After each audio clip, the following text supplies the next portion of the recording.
Welcome to Meet the Leaders. I'm Alfred Bundy. When this week's guest served as a firefighter in Bayonne, he probably had no idea that he might be able to save lives at the state level. But that's exactly what District 31 Assemblyman Jason O'Donnell has done. Welcome back to Meet the Leaders. Thanks for having me, Al. Let's talk a little bit about a bill that is now law that you sponsored called, and you got to explain, what is pulse ox screening? Pulse oximetry. It's a pulse oximetry. Symmetry, okay. It's commonly called as pulse ox, but the proper terminology is pulse oximetry.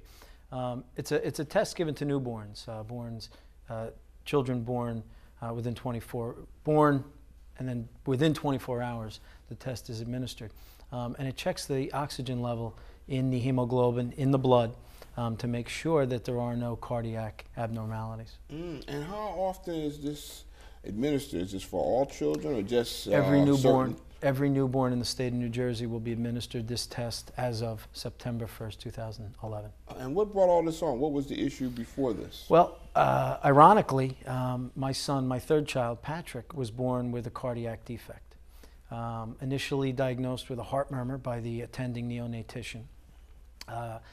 He wanted to go the extra step, so he called in a pediatric cardiologist, not thinking it was anything more than a heart murmur, which is relatively common in newborns.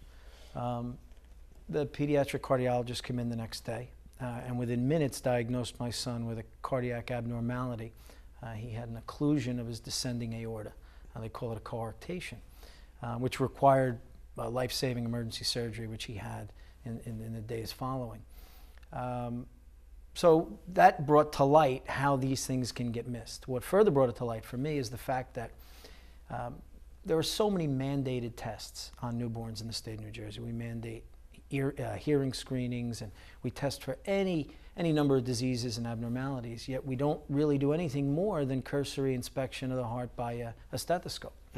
And we miss cases tragically at times. So when this was brought to me, just about the first week I was in the legislature, I thought, you know, somebody upstairs is telling me to do something, and we were fortunate enough to get it through.